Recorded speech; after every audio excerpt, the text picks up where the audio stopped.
Sa video na ito ay pag-uusapan po natin ang tungkol dito kay Pine Network.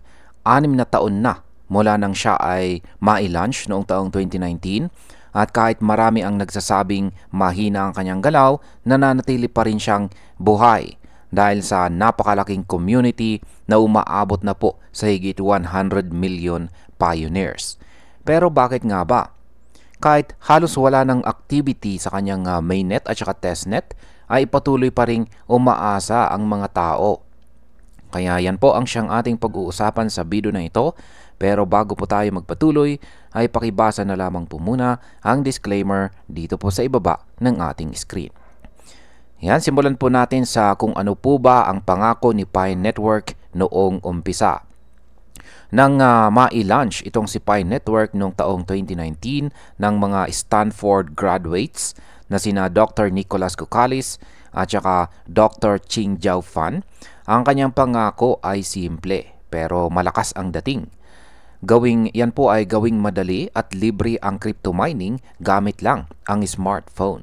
Kung ikukumpara kay Bitcoin na nangangailangan ng mamahaling hardware at malakas na kuryente, si Pi po ay gumamit ng Stellar Consensus Protocol or SCP.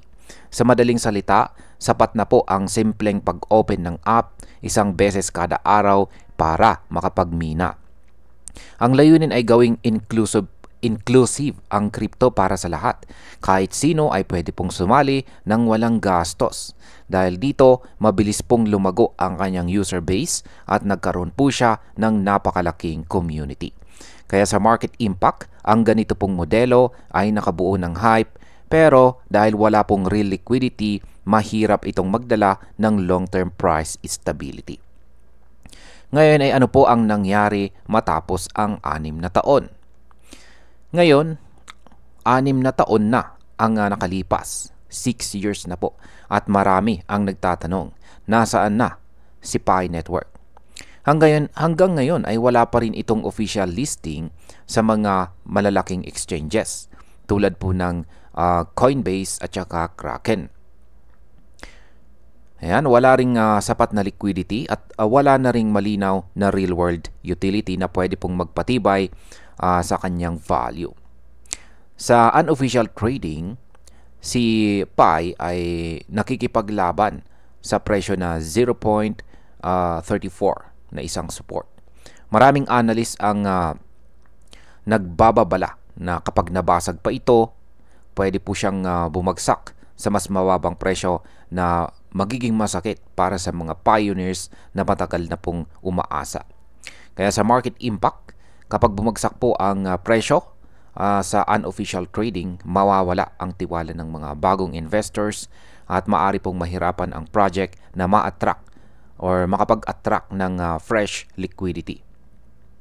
Yan, ito po yung pinakamalaking tanong na gusto nating malaman dito. Bakit nananatiling buhay si Pi Network?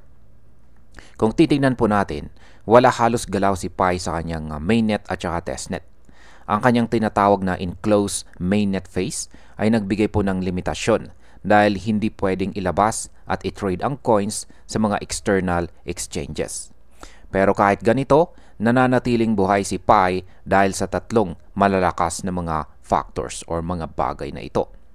Yan, una ay ang tinatawag pong referral system. Ito po yung nakapagpasabog ng kanyang user growth. Pangalawa ay ang kanyang daily app engagement na nakagawian na ng mga pioneers. At ang pangatlo ay ang malakas na social media presence na patuloy na nagpapakalat ng hype at saka pag-asa. Kaya sa market impact, kahit wala pong solid na utility, ang hype at community engagement ay nakapagpapanatili ng narrative na pwedeng isang araw ay mag-skyrocket ang value ni Pi. Ito po ang nagbibigay ng longevity sa project kahit marami na ang nagsasabing ito ay delayed at saka risky. Ngayon ay ano naman ang hinaharap ni Pi ngayon? Ngayong open mainnet na inaabangan po sana na maila-launch nitong nakalipas na February 2025. Marami pa rin po ang naghihintay ng tunay na movement.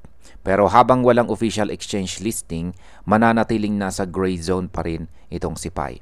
Ang mga analyst ay hati po ang kanilang pananaw.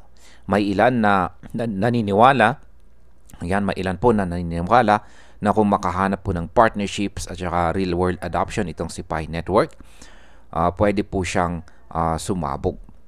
Pero may iba rin na nagsasabi na baka tuluyang mawala ang hype kung hindi po ito makapag-deliver or makapagbigay ng magandang development sa mga susunod na taon.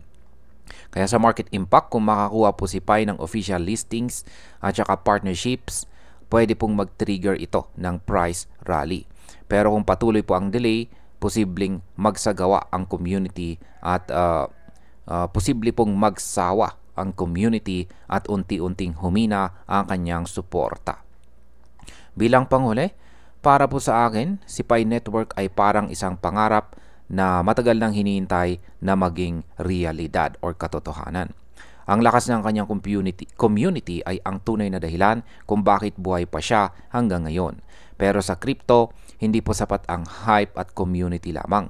Kailangan din ng liquidity, utility at malinaw na value para maging sustainable. Kung si Pi ay makakahanap ng paraan para tuluyang magbukas sa mga exchanges at or malista sa mga exchanges at makahanap po siya ng real world use cases, posibleng magkaroon pa rin siya ng malakas na kinabukasan.